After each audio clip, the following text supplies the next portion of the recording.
just wanted to make a short video on how to tighten or replace your belt on your Nirvana Instinct, and hopefully give you a little bit more insight to the pulley assembly and to further your knowledge of your Instinct. So let's get started. You're going to need a 13mm open box end wrench, okay, and you're going to need the tool that comes with your Instinct to tighten or loosen the pulley. So let's get started. I'll try not to make you motion sickness here as we move in. Hopefully you don't. Okay, so right behind your pulley, you're going to find that 13mm nut right behind there. You can see it real good there.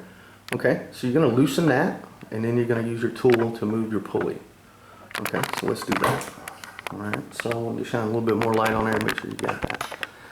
Okay, so our 13mm open box end wrench, and we're going to loosen that bolt a little bit. And once we get it loosened, now mine's a 2012 model, so mine come with the Allen.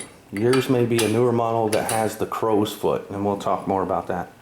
So that's all you do right there. It's sitting on an eccentric shaft, and you just lower it down like that. So if you want to change your belt or just tighten it because it's stretched on you from use, that's how you do it right there. Okay.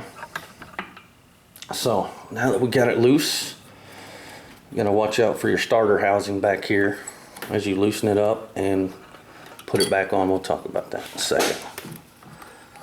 So let me go ahead and pull this belt off here. There we go.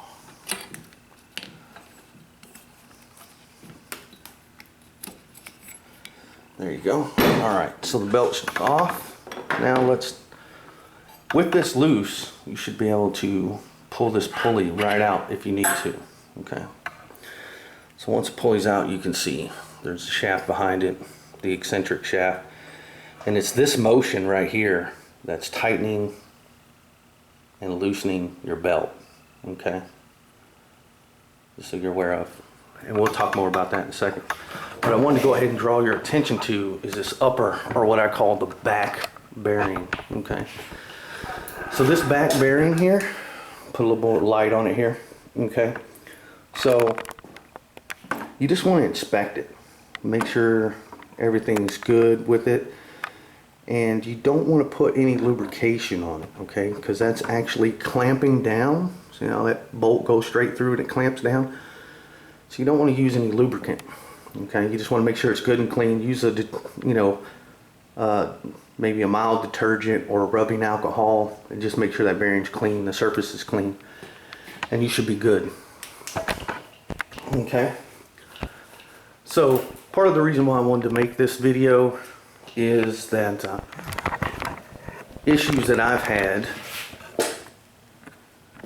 with the upper pulley assembly here, and I'm going to go over them. Maybe I'll save someone some heartache, or just get some more information of how these pulley assemblies work and what's going on with them. So hopefully learn something here. So my first pulley here was completely 100% user error. Okay, so this is totally my fault. Whether I was in a hurry or whatever, when I put my blades on, you put your front flange on, either I had it not on the post or slightly off. So when I crunk up the motor, the blades actually bent some of the pins. So, okay, my fault. So I contacted the dealer and I said, hey, I bit my pins. Is there any way I can replace the pins without replacing the whole assembly? Yes, we sell the pins separately, and you can replace just the pins without replacing the whole pulley assembly. Awesome. So, ordered the pins, come in a package like this, and you need a specialty tool. Okay, this is called a pin wrench. Okay, we'll explain why it's only got one pin left on it. Okay, so when they assemble these pulleys, they use this pin wrench to actually put the pins in. Okay, that'll slide over it right there. Okay, and it is to insert it. Okay, because this is stainless steel, cast aluminum, and thread locker. So in order to remove the pins, you need a lot of heat. Okay, so you need to heat this up to break that thread locker in there to remove it. Okay, so you need a lot of heat. So you're gonna have a machine shop or a dealer who's willing to remove these for you. Okay, a lesson learned. So as you can see, lesson learned. Learn this after the fact that you have to have heat to remove these, and then you use this specialty tool, pin wrench, to insert them, put your thread locker on, and then insert the pins. Okay, so now this pulley's done. I was like, hey, I need another pulley. All right, so went to the dealer to have it put on because just so you're aware of that, you have to have this pressed on. There's a C-ring here, and you need C-ring pliers, and of course you need to have this pressed out, put your new pulley on, and have that bearing, you know, have this heated up, pressed in. Okay, so you're gonna need a machine shop or your dealer do it for you. Okay, so on this pulley, this is kind of the one that's not my fault. It's kinda, no, it isn't my fault. So after my first incident with the pulley and bending the pins, I'm really cautious, you know, when I use my flange cap and this, and of course you just hand thread this on here and then tighten, use your wrench to tighten it the last little bit to make sure your blades are on good. Well, if you notice, this got boogered up at the back of it really good. Okay, really jacked them threads up. So I needed another one. So I'm gonna send this one back to the dealer and say, hey, I don't know what the deal is with this, but this shouldn't have happened, but it did. So here we go, round 3. So the dealer, now knowing I've had issues with this, was nice enough to send me one already pressed on. I was like, sweet. So send it to me completely intact, ready to go. All I had to do was install it. Well, just so you're aware of, there's been model changes, okay?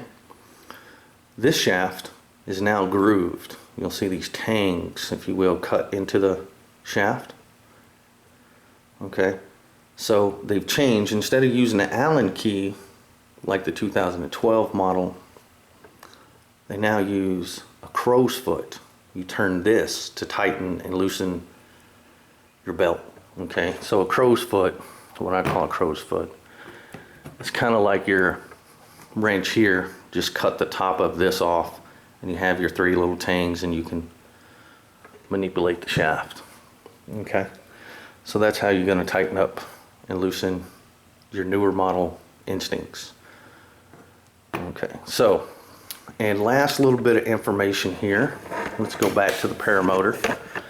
Now, to say there is a right way and a wrong way to install your pulley. So when you put your pulley back together and all the way in, if you're not careful on the orientation of it, you can hit your starter bell housing here. You don't want to do that, okay? So you want it to where when you tighten up, it goes away from your starter bell housing here. See, as you rotate that shaft, notice the gap's getting bigger. That's what you want, so your belt doesn't come in contact here with your starter housing. Okay, so as you tighten your belt up, you want to make sure that you've got this orientated right, and when you loosen your belt, that you got to be careful not to hit your starter housing.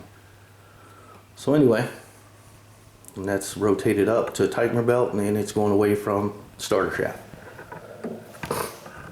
So anyway, I hope that helps. Hit the like button if this did you any good, or they don't make a dislike button, so I guess you're out on that one. Anyway, this is Right Wing. Hopefully I'll do up some more content. Talk to you later. Bye.